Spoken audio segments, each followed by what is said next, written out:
नमस्कार मित्रांनो, ठरलं तर मग या मालिकेच्या आजच्या भागात आता चैतन्य सुरेशच्या वस्तीपर्यंत पोहोचलेला असतो. अर्जुनचा व्हिडिओ कॉल तर सुरूच असतो. आता सुरेश कुठे आहे हे तिथे असणाऱ्या काही माणसांना चैतन्य विचारतो आणि विचारतो की सुरेश कदम कुठे राहतात माहीत आहे का तुम्हाला? तर ती माणसं म्हणतात की हो, इथे जे 2 कॉन्स्टेबल उभे आहेत ना, ते सुरेश कदमच घर आहे. तर आता चैतन्य पाहतो तर तिथे पोलिसांचा पहारा असतो. चैतन्य अर्जुनला म्हणतो, अर्जुन, सुरेश कदमच्या घराबाहेर 2 कॉन्स्टेबल आहेत, पोलिसांचा पहारा आहे. अर्जुन म्हणतो, काही हरकत नाही, तू तिथे जायचं आहे आणि मला फक्त सुरेश कदम कोण आहे हे दाखवायचे आहे. तो कोण आहे हे मला चांगलंच माहीत आहे, परंतु तुला माहीत नाहीये, त्यामुळे तू फक्त त्याला दाखवायचे आहे. तो त्याचा मित्र म्हणून तिथे जायचा आहे. तुझ्या तिथे मला फक्त बघू दे, तो कोण आहे. अर्जुन काही ऐकायला तयार नसतो. चैतन्य म्हणतो, बरं ठीक आहे. असं म्हणत आता चैतन्य व्हिडिओ कॉल चालू ठेवतच कॉन्स्टेबल पर्यंत जातो आणि त्यांना म्हणतो, सुरेश कदम यांचं हेच खरं आहे ना? तर ते म्हणतात की हो. तर आता चैतन्य त्यांना म्हणतो की मी सुरेश कदमचा मित्र, मला जरा माझ्या मित्राशी बोलायचं आहे. तर कॉन्स्टेबल म्हणतात, नाही, तुम्ही नाही भेटू शकत. चैतन्य म्हणतो, माझं खरंच खूप महत्त्वाचं काम आहे, त्यामुळे प्लीज मला भेटू द्या. कॉन्स्टेबल म्हणतात, बरं ठीक आहे, परंतु तुम्हाला जे काही बोलायचं आहे ते आमच्या समोरच बोलावं लागेल. चैतन्य म्हणतो, बरं काही हरकत नाही. असं म्हणत आता चैतन्य तिथे बोलायलाही तयार होतो आणि म्हणून कॉन्स्टेबल सुरेश कदम यांना बाहेर बोलावून घेतात. आता सुरेश कदम बाहेर येताच कॉन्स्टेबल म्हणतात, तुमचे मित्र तुम्हाला भेटायला आले आहे. आता इथे व्हिडिओ कॉल सुरू असतो. सुरेश कदम बाहेर येताच अर्जुन त्यांना पाहतो आणि अर्जुनच्या लक्षात येतं की ही तीच व्यक्ती आहे जी व्यक्ती वात्सल्य आश्रमात सोनल काका म्हणून आलेली असते. तर आता ते तर चैतन्याला ओळखत नसतात आणि म्हणूनच ते चैतन्याला विचारतात की कोण आहात तुम्ही? तर त्यावेळी चैतन्य म्हणतो, तुम्ही कोण आहात? त्यावेळी ते म्हणतात, मी तर सुरेश कदम. तर चैतन्य म्हणतो, सॉरी, मला सुरेश नांगरे पाहिजे होता, सॉरी, माझाच काहीतरी गैरसमज झाला. असो म्हणत चैतन्य तिथून निघालेला असतो, कारण अर्जुनने कॉल कट केलेला असतो आणि त्याच वेळी चैतन्याला कळालेलं असतं की अर्जुनला सत्य कळालंय. आता चैतन्य तिथून गाडीच्या दिशेने येत असतो. इथे मात्र अर्जुनचा पारा खूप चढलेला असतो, कारण अर्जुनच्या लक्षात आलेलं असतं की ही तीच व्यक्ती आहे की जिने सायलीला या सगळ्यामध्ये अडकवलेला आहे.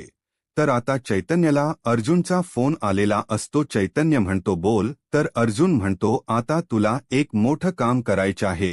चैतन्य म्हणतो, आता काय करायचं आहे?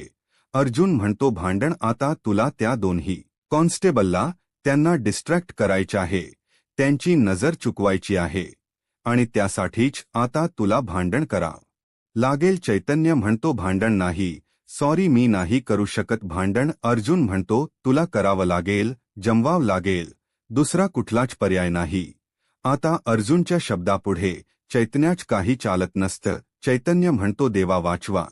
आणि आता चैतन्याला काय करावं, कसं भांडावं काहीच कळत नसतं. परंतु सायली वहिनीसाठी एवढी मात्र रिस्क घ्यायला चैतन्य ही तयार असतो. आता ज्या माणसांना चैतन्याने विचारलेलं असतं की सुरेश कदम कुठे राहतात, त्याच माणसांना चैतन्य जाता जाता धक्का देतो आणि मागे वळून म्हणतो, हे तुम्हाला बळघून चालता येत नाही का? एवढा मोठा धक्का दिलास तू मला? तर त्यावेळी तो म्हणतो, अरे मी नाही धक्का दिलाय, तूच तर धक्का दिलायस. चैतन्य म्हणतो, तू मला बोलतोयस का आता? तर मी तुझा नाव पोलिसांना सांगणारच. आणि आता दोन्ही कॉन्स्टेबल तिथे असतातच. चैतन्य मोठमोठ्याने वाद घालायला सुरू करतो. तसे कॉन्स्टेबल त्या ठिकाणी येतात आणि भांडण सोडवण्याचा प्रयत्न करत असतात आणि त्याच वेळी ती संधी साधत अर्जुन सुरेश कदम यांच्या घराजवळ आलेला असतो. दरवाजा ठोठावतो सुरेश कदम. दरवाजा उघडतात. अर्जुन सुरेश कदम यांचं तोंड बंद करत, घराच दरवाजा बंद करत त्यांच्या घरात केलेला असतो. अर्जुन आता त्यांना म्हणतो, आवाज काढायचा नाही, कारण इथे तुम्हाला वाचवायला आता कोणी येणार नाही. असं म्हणत अर्जुनने आता सुरेश कदम यांची शाळाच घ्यायची ठरवलेली असते, तर दुसरीकडे पाहायला मिळतं सायली जेलमध्ये शांत बसून सायलीला जुने सर्व क्षण आठवत असतात. मानसी आणि आश्रमातील सगळ्याच मुली ट्रिपसाठी जाणं, त्यांचा तो उत्साह आणि नंतर जे काही घडलं ते आता चैतन्याला आलेला इन्स्पेक्टर सावंत यांचा फोन, कारण इन्स्पेक्टर सावंत यांना मधू भाऊ यांनी फोन केलेला असतो आणि जे काही प्रकार घडले ते सगळे काही त्यांनी सांगितलेले असतात. आणि त्यावेळी मात्र सायलीला धक्का बसतो. सायली पुढे काही हालचाल करणार, परंतु त्याच वेळी इन्स्पेक्टर निकम आणि त्यांची टीम आता सुभेदारांच्या घरी पोहोचलेली असते आणि म्हणालेले असतात की सायली सुभेदार यांच्यावर वात्सल्य आश्रमातील अल्पवयीन मुलींची रॅपिंग केल्याबद्दल, त्यांची तस्करी केल्याबद्दलचा खूप मोठा गुन्हा टाकण्यात आलेला आहे. एवढेच नाही तर त्यांना फॉक्सच्या कायद्याखाली अटक केली जात आहे. आणि त्यावेळी सायलीच्या हातात वेड्या ठोकत इन्स्पेक्टर निकम आणि त्यांची टीम सायलीला फरफटत जेलमध्ये घेऊन येतात. ते व क्षण सायलीला आठवताच सायलीला खूप त्रास होत असतो. आतापर्यंत सायलीने कधीच कोणाला त्रास दिलेला नसतो, परंतु आता मात्र सायलीला होणारा त्रास, सायलीला या सगळ्या गोष्टीची जाणीवही नसते की नक्की काय सुरू आहे. आणि त्यावेळी मीडियाने विचारलेले ते उलट-सुलट प्रश्न, वात्सल्य आश्रमाचा तुम्ही असा वापर केलात का? तुम्ही सुद्धा आई होणार आहात आणि तरी सुद्धा तुम्ही लहान मुलींच्या आयुष्याशी खेळलात.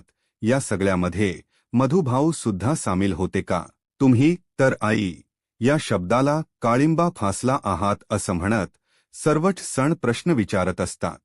सायलीकडे मात्र कुठल्याच प्रश्नाची उत्तर नसतात, कारण सायलीने हे काही केलेलंच नसतं. तर त्यानंतर ज्यावेळी पोलिसांच्या गाडीत सायलीला बसवलं जातं त्यावेळी अर्जुन सायलीला आधार देत असतो. बायको, तू काळजी करू नकोस, मी आहे तुझ्यासोबत, मी तुला काहीही होऊ देणार नाही. सायलीला या सगळ्या गोष्टींचा विचार करून खूप त्रास होऊ लागतो. अगोदरच असणारी 2 जीवांची सायली आता या सगळ्या तिची खुसमट होत असते. सायली आवाज देत म्हणते, ताई पाणी द्या, ताई मला प्लीज पाणी द्या. आणि तिथे सायलीला मिळालेल्या कॉन्स्टेबलही खरंच खूप चांगले असतात. त्या सायलीला म्हणतात, सायली बाळा काय होतेय तुला? सायलीला सावरतात आणि साळवे यांना आवाज देत म्हणतात, साळवे प्लीज लवकर पाणी घेऊन या, आणि सायलीला शांत बसवतात. तर दुसरीकडे सुभेदारांच्या घरी आपल्याला पाहायला मिळतं कल्पना ताईंनी अजूनही गणपती बाप्पांना पाण्यातून बाहेर काढलेलं नसतं, तर आता पाण्याच्या गणपती बाप्पांवर अभिषेक करत असतात. प्रतिमा आत्या हात सोडून देवासमोर एवढीच प्रार्थना करत असतात की माझ्या लेकीला लवकरात लवकर या सगळ्यातून वाचवत. तर इकडे कल्पनाताई अभिषेक करत असताना त्यांच्या हातातून तांब्या आणि पळी खाली पडते, तर त्यावेळी प्रतिमा हत्याती लगेच उचलून ठेवतात, परंतु कल्पनाताई मात्र घाबरून गेलेले असतात. कल्पनाताई लगेच प्रतापराव, अस्मिता, अश्विन या सर्वांनाच आवाज देतात. अस्मिता म्हणते, मम्मा अग काय झालंय? अस्मिता म्हणू लागते, अरे आत्ताच माझ्या हातातून पळी आणि तांब्या खाली पडलाय. अहो सायलीला माझ्या काही होणार तर नाही ना? माझी सायली सुखरूप तर असेल ना? हा कसला संकेत आहे? तर अश्विन समजावत म्हणतो, मम्मा अगं संकेत वगैरे असं काही नसतं.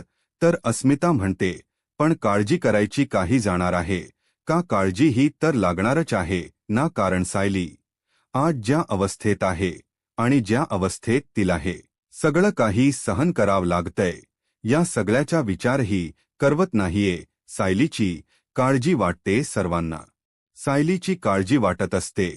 सर्वजण देवी आई समोर हात सोडत सायलीसाठी प्रार्थना करत असतात. तर दुसरीकडे अर्जुन आता सुरेश कदम यांच्या सणसणीत कानाखाली मारतो आणि म्हणू लागतो, बोल, हे सगळं काही तुला कोणी करायला सांगितलंय? हे सगळं तू कोणाच्या सांगण्यावरून करतोयस? तू हे कोणासाठी करतोयस? मला पटकन सांग. तर त्यावेळीस सुरेश कदम म्हणतो की हे सगळं काही तुमच्या बायकोच्या सांगण्यावरून करतोय. मी तर तुमच्या बायकोसाठीच काम करतोय, पण तुमच्या बायकोने तर माझे पैसेच दिले नाहीत आणि आता पैसे द्यायला नकार देते. आता मात्र अर्जुन दुसरं कानाखाली मारतो आणि म्हणू लागतो, खोटं बोलतोयस का माझी बायको आणि असं काहीतरी.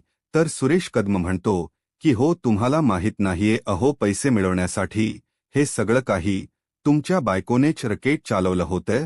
मी फक्त तिच्यासाठी काम करत होतो. आता मात्र अर्जुन खूप चिडतो आणि सुरेश कदम यांना असा काय धूधू होतो की आता मात्र सुरेश कदम खरं बोलतील असं अर्जुनला वाटत असतं.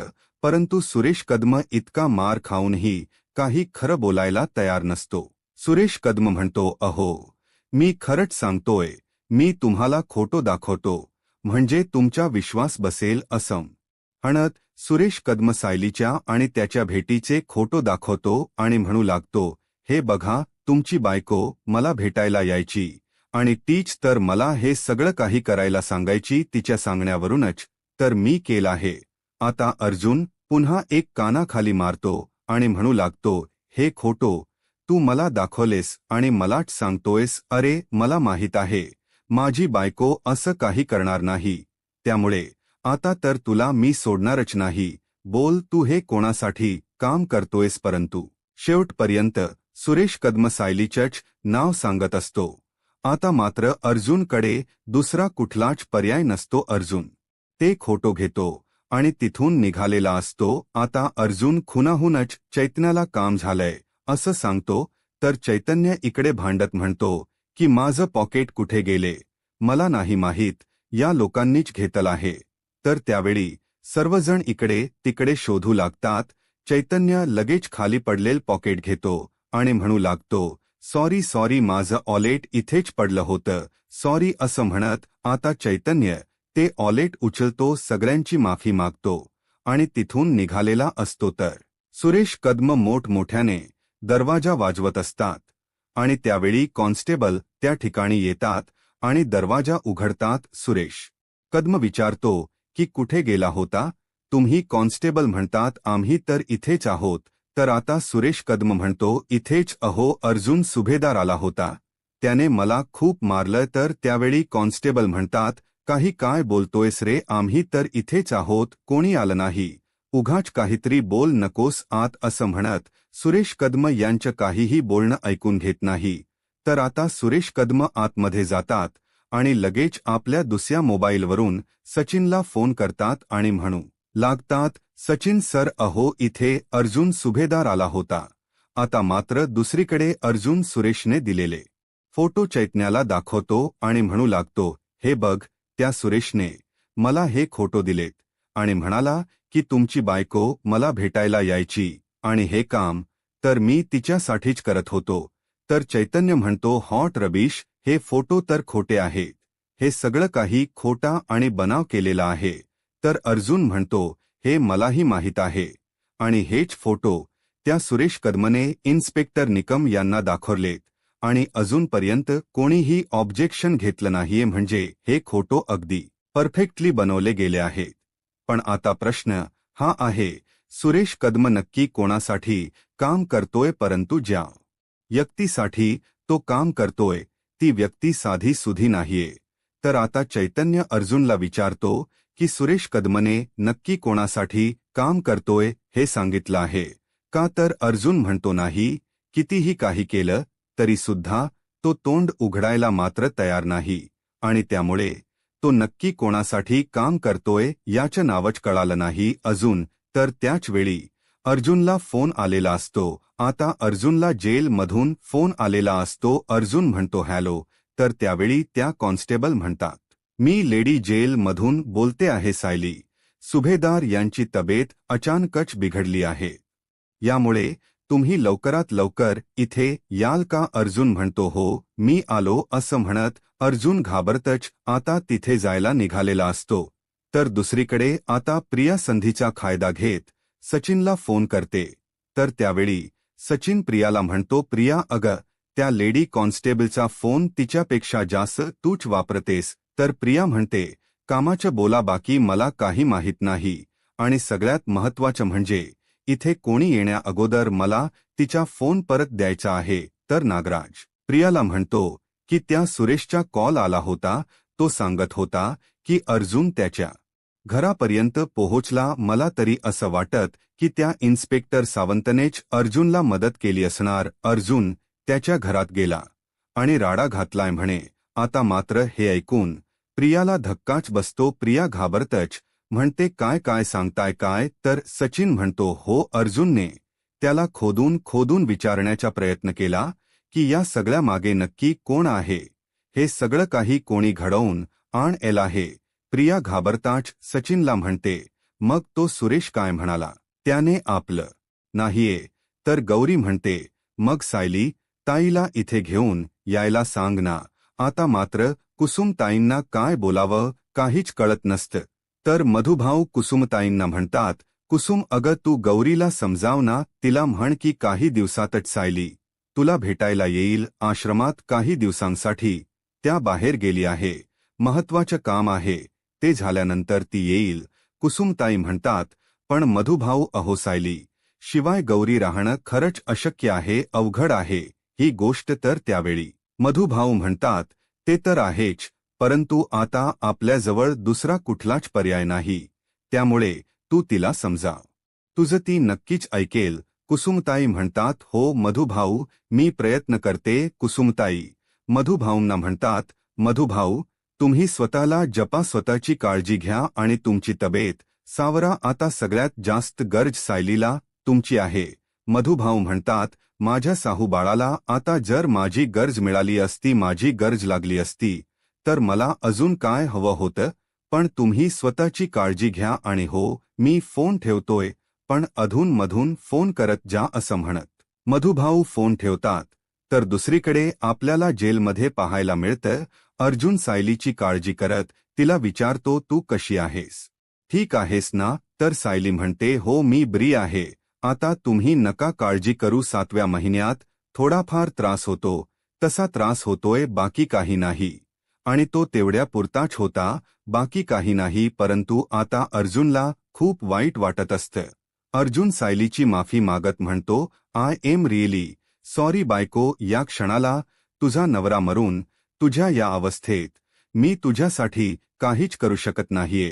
तर सायली म्हणते, तुम्ही या सगळ्याचा त्रास करून का घेताय? तुम्ही सगळं काही माझ्यासाठी करताय.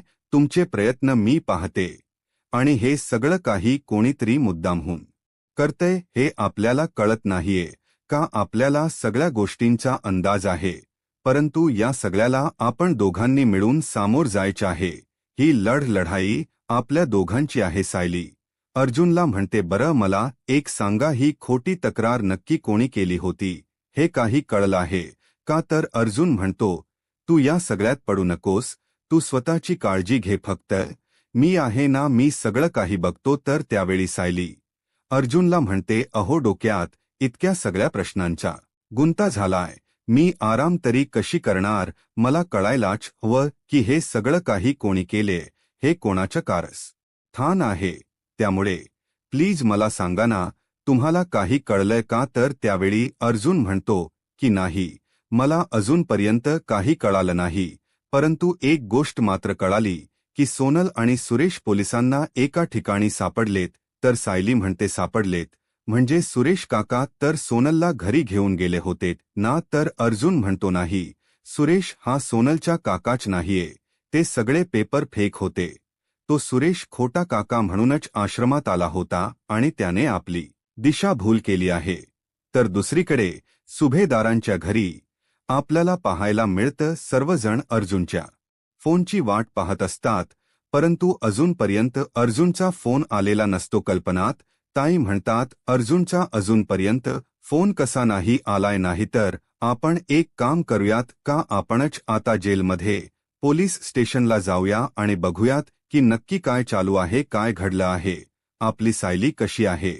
तर प्रतापराव कल्पना ताईंना म्हणतात, कल्पना आता आपली सायली पोलीस स्टेशनला नसणार आहे.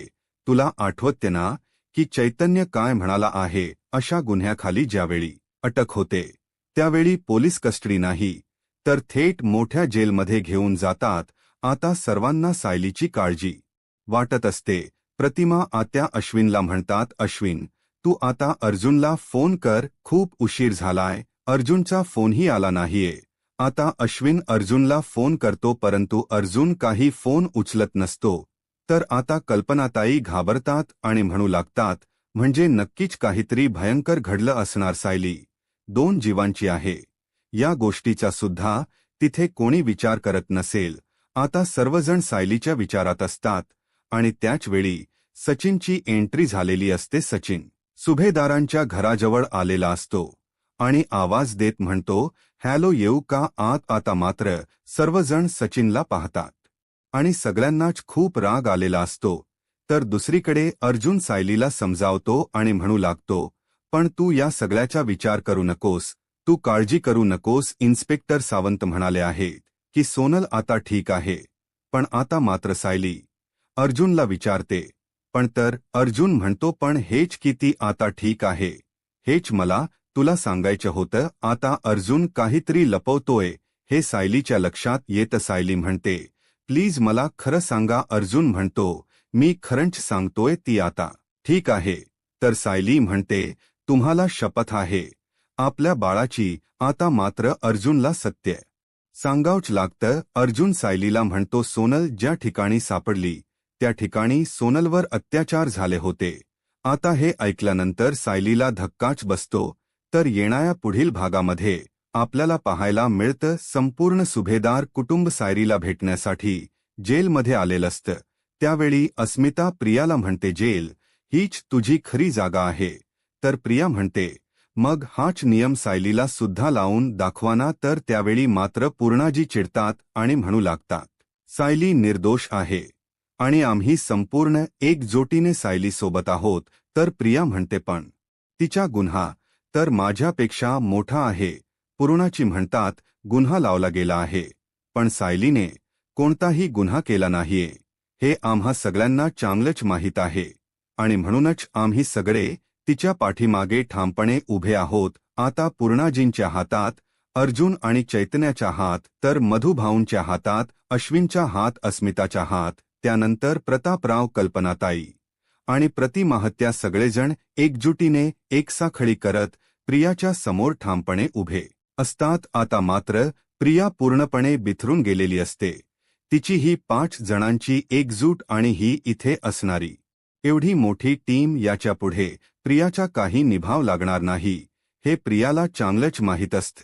आता सायली प्रियाला या गोष्टीची जाणीव करून देत म्हणते, प्रिया आमच्यातली एकही भक्कम आहे, त्यामुळे तू आमच्यावर आता कुठलाच आरोप करू शकत नाहीस किंवा आमचा कुठलाच छळ करू शकत नाहीस. आता बघ, विजय हा सत्याचाच होणार. आता विजय आमचाच होणार, माझा आणि माझ्या कुटुंबाचा. आता सायली अर्जुन एकजुटीने या सगळ्यावर कशा प्रकारे मात करतील आणि प्रियाच हे पितळ कशा प्रकारे उघड पाडतील हे आता पुढे काय होईल हे पाहायला आत्ताच माझा महाराष्ट्र या यूट्यूब चॅनलला सबस्क्राईब करा. धन्यवाद.